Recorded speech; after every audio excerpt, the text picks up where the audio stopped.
Зуутын захирагч Монголын уран сайхны кино 13 дугаар 100 Монголын эзэнт гүрний алс баруун хязгаар Дундад Азийн нутаг 11-р зууны сүүлчээс эхлэн өршөөгүй алан хятад ажиллагаагаар Араб, Европын эрх мэдэлтнүүдийг айлхан сүрдүүлж өөрийн эрх мэдэлдээ оруулж чадсан мэрэгжлийн алуурчдын вантус ассасинууд хэмээн түүхэн тэмдэглэгдсэн билээ.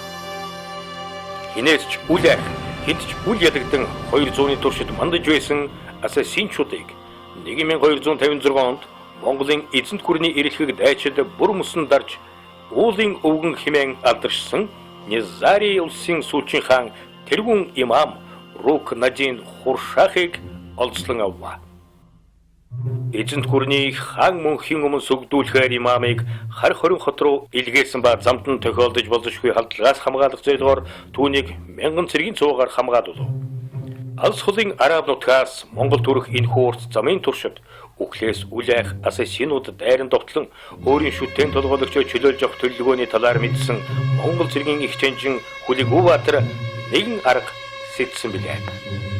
Хуршахыг дээрх том цуваандагч явуулахын оронд өөрийн итгэл түн болох нэгэн зуутын захирагч хашир буурал дайчинд даатхан имамыг нууцаар хөргөж өгөх тухай тусгай даалгавар өгсөн нь энэ Баатар киноны үйл явдлын гол зангид хаална.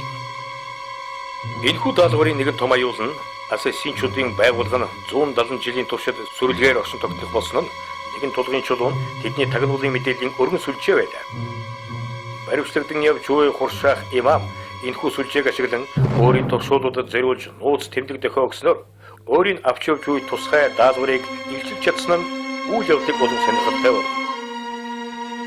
Энд эзлэгдсэн алс хулын хүний нутагт аялах урт замын өртөө бүр үхлийн аюул дагуулсан ч эрхэг Монгол дайчид Америкстэн даалгавраа гүйцэтгэн аяллаа үргэлжлүүлэн явсаар байлаа. Тагнуулын мэдээллийн өргөн сүлжээтэй өөрсдөөс нь илт давуу хүчтэй ассасинчуудтай халз тулсан цөөн тооны Монгол цэргүүд шийдвэрлэх тулаанд аргагүй ихэнд олзлогдоход хүрв. Гэтэл олзлогдсон Монгол цэргүүдийн гард Хуршах имам нь байгаагүй тул ассасинчууд мухардалд оржээ. Агуу имам нь хаа нэгэн газар хоригдсон байгааг мэдэж авах нь ассасинчуудын хувьд амнаас нь илүү чухал байсан тул баримтлагдсан Монгол цэргүүдийг харигсаар яргадан байцааж эхлэв. Өөрийн нүдээр бусдыгаа томдуулахыг харсан Өвгөн Баатар дайсны ахлагчтай бичлэн уулзах гинтийн хүсэлт гаргахад ассасины ахлагчин зөвшөөрч түүний асар майхан дотор тусгайлан уулзахаар болжээ. Өвгөн Баатар насныхаа эцэст нохойн үхлээр үххийг хүсэхгүй тул амиавран амлсан шагналыг авч Хуршах имамын бага газрыг зааж өгөхөөр тохиролцов. Гэвч Өвгөнд бас өөр нэгэн нэмэлт уулзал байлаа. Хамт олзлогдсон байгаа өөрийн төрсөн хүүгийнхээ өмнө урагчулж нэр хүндээ алдахыг үл хүсэх тул эхлээд хүүгийнхээ амийг бүрлэгж өгөхийг хүсжээ. Өвгөний хүсэлтийг ёсоор болгож хүүгийн толгойг таслан өмнө нь шидэж өгөхөд Өвгөн Баатар гинэт дүрээ хувиргав. Учир нь халуу зээгүй залуу хүн яргалыг үлдэн цэргийн тангаргаас няцаж Хуршахын тухай нууцыг задруулах вий гэж болгоомжлсон тул хүүгийн амийг таслуулахыг хүссэн юм а.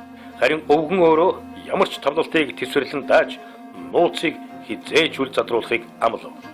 Мэхлэгдсэн ассасинчууд Өвгөнийг тамлан хорохыг хүсвч тэдний ахлагч нь ийм хатуу золиос төлсөн Өвгөн Баатрын эрэлхийг явдлыг хүндэтгэн түүнийг тавьж явуулахыг тушааснаар энэ киноны үйл явдал дуусварвалж үзэгчдэд эх орныхоо өмнө хүлээсэн үүрэг нь өөрийн болон хайртай хүнийхээ амнаас ч илүү чухал болохыг сануулах болно.